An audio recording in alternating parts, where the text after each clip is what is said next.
Hey, what's up, YouTube? Kolst here. We are back with Twitch chat as well. We are doing, I think we have 4 more reviews or 3 more. I don't know exactly. For Whizbang's Workshop, the new set coming to Hearthstone in very soon, and hopefully Arena even sooner. So let's get into it. The first one we have is Dig for Treasure or Rogue. 1 mana, draw a minion. If it's a pirate, get a coin. So 1 mana cards, in Rogue, you can always use them to like activate combo and stuff, so there's some value for that as always. Getting a coin to mana cheat and combo as well could be very valuable if you happen to get pirates. You probably don't have that many pirates, so it's not that likely, so this is mostly going to be 1 mana draw minion, you would think, right? But that's fine, right? It's like reasonably pickable. So, I don't know. On our scale, we have a pretty hard grading scale for this, but like, probably like a 2 to a 3-star card.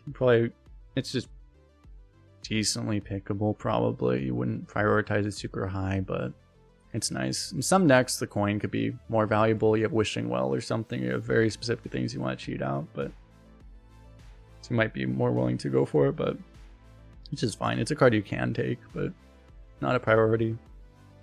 Next up is Thistle Tea Set, 2 mana. Common spell. Discover a spell from another class, get a copy of it. So that seems pretty good. Compared to like Shell Game, it's like, think about it, like Shell Game gives you like 3 random cards, but this gives you like, you have a choice of 1 of 3 random cards, but you get 2 of them. You pick the best out of the 3, right? Not all cards are good to copy exactly, so that's one problem. You don't necessarily want to copy everything that you would necessarily get, but I don't know. I still think that would be pretty good on average. Seems like a pretty good Discover card to get with some of the other class energies. I guess this doesn't work with doesn't actually work with the 5 mana one that copies, because that one can only copy each card 1 time. Doesn't actually work that well with that. With I keep trying to say pouch. What is it? It's not pouch, it's something else. The 5 mana and the one stash is what I'm talking about. Doesn't actually work with stash that well, but I don't know.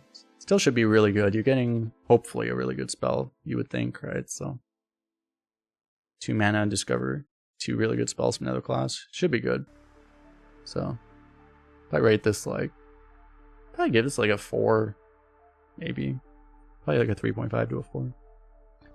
Next up, Toy Boat, 2 mana 2/3. After you summon a pirate, draw a card. This can be, there are a lot of pirates in this set.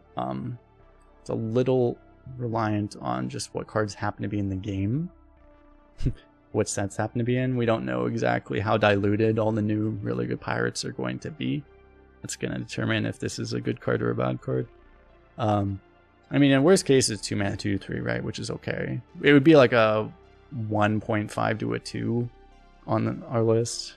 Like Yeti's like a 1.5 probably. A 2 mana 2/3 is probably maybe a 2 even. Slightly better, but I don't know. It's like a 1.7 honestly. So the potential to draw a lot of cards is good though, so it's really just reliant on how many synergies you have though. I'll say like this card's probably gonna be like a 3 though. It's a common, so you don't necessarily want to have like 6 of these, right? So that could be one limiting thing, but it'd be a good card to, in any deck you'd be pretty happy to have at least one of these, right? Just because you probably have enough pirates that you can probably do stuff with it. And there are some pirates that'll activate pretty well with this, which we'll talk about pretty shortly. So anyway, it's at least a decent card. Potentially a pretty good card, right? Very good even. Because it is just summon, right? And it's good with this, for example, because next up we have Bargain Bin Buccaneer, 3 mana 3/2 pirate with rush and combo. Summon a copy of this. You think this whole stuff will break wild? Yeah, it definitely will, yeah. Pirate Rogue's gonna be insane suddenly.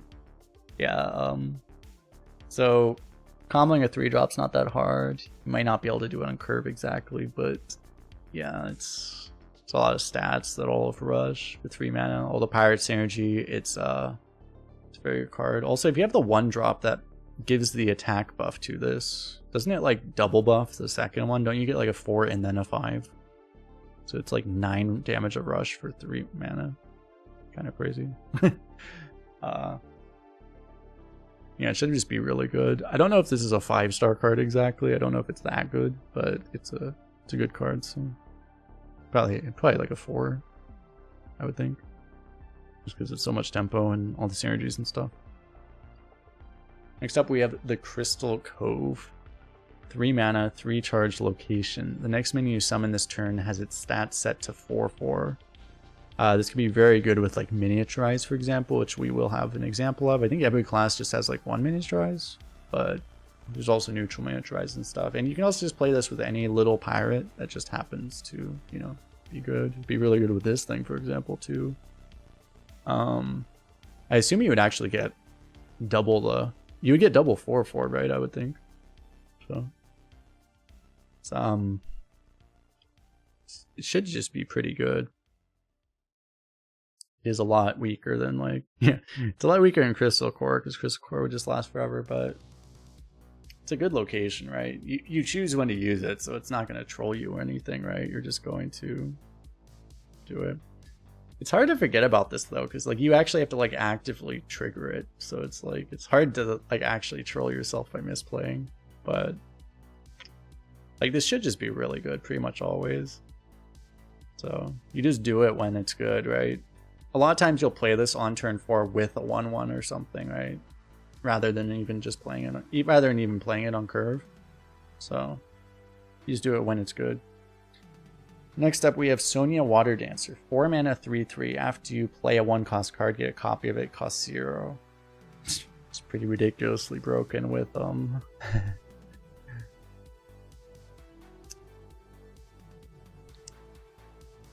with miniaturize.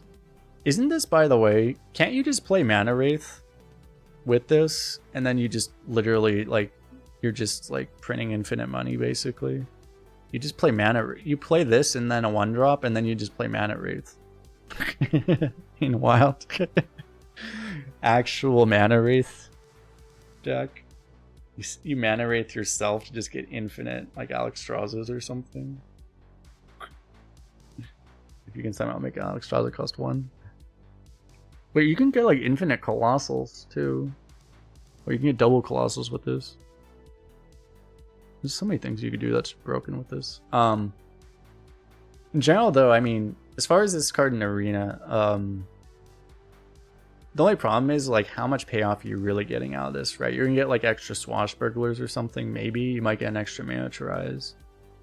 It probably just doesn't do that much that it's so insane that it's like really gonna like break the game or anything, right? Like it's probably just not that good. It's probably, you'll probably get something. Oh, it's a 1-cost card though, so it also affects spells, I just realized. Okay, that's really good actually, because yeah, there's a lot of 1-cost spells too. Yeah, you just play this on 7 and you get like 3 triggers immediately. That's what you're gonna do, right? It's pretty good. Still not like 100% guaranteed you're gonna have like the right triggers for this though. So overall, it's probably just 4-cost. Well, no, after you play a 1-cost card, you get a copy cost 0. It doesn't chain infinitely.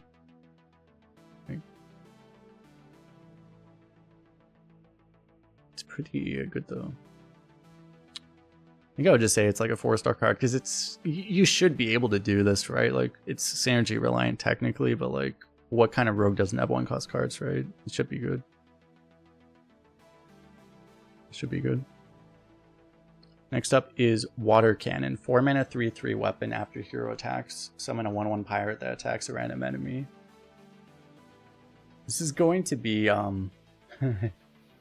this is going to be kind of a troll card because it's like, how did that message get through if the previous one didn't get through? It's funny. You beat the auto mod. It's gonna be really troll because you're gonna have to like swing into a 3/4 with this, but then half the time it's gonna work and then half the time it's not, and you're gonna win or lose based off of that. So that's gonna be really troll. It's too good of a minion. I do see what you guys talking about. Those are like those things that you're supposed to like They're training. Reminds me, it's the South Park reference, something like this. But anyway, it's too many stats to not be good, right? Because you're getting like, well, you're getting 4 damage a turn 3 times. Like, it should be good. The pirates might just completely not do anything, but it's like, if they just go face and you get 1/1s, it's really good, right? So it's got to be a pretty good card. It's just, it's kind of awkward because it's like, the thing is really just going to troll you sometimes, you know? You wish you could like know where the pirate was going to hit before you swung. That would make it like so much better, right? It should still be good even if it like trolls you, but it's just, I mean, a 4-mana 3/3 weapon is just not that good, right? You kind of need the pirates to at least help you, even if it's just by living and hitting them in the face or something. But they're not going to consistently do that, so it's a little weird. I don't know. As a result, it's like, I'm not sure how high you actually prioritize this. Maybe not that high, actually. But you'll have to take it sometimes, and then it won't be tilting. But okay, I don't know. Just thinking it's like, so maybe this is only like a 2 to a 3-star card, maybe. Just not that. It's just not reliable enough, right? That's the problem. Anyway, talking about pirates, next up we have Sandbox Scoundrel. 5 mana 4/3 pirate with miniaturized. Battlecry, your next card this turn costs 3 less. So that means this thing's, I mean, basically already just a 2 mana 4/3 pirate, right? Assuming you can actually use this, which you can't you won't always be able to do, especially on curve, but you know, you should be able to get pretty good value out of that. Where at least it's like fine, but then you get the real prize, which is the miniaturized one, which is 1 mana 1/1. Next card costs 3 less, which, I mean, that card's just ridiculously cheating, right? Because that thing's -2 mana. This one's 2 mana, this one's -2 mana. Like, if you can fully utilize that, which isn't always going to happen, but if you can fully utilize that, all this costs 0, effectively, right? It's like 0 mana. 5/4.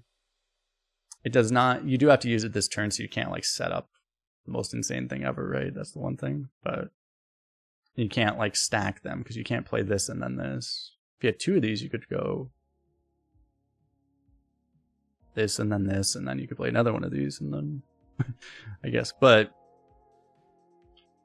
it wouldn't really make that much sense. But anyway, I mean, it's so much mana cheat that there's gonna be things you can do with this. Being able to do like this, like you can go above your maximum mana effectively, right? So you play Scoundrel on 5, you play it with a 3 mana card, and then on 6 you play Scoundrel, and then you can play an 8-drop, right? It's pretty insane, and you're triggering all these pirate synergies and stuff.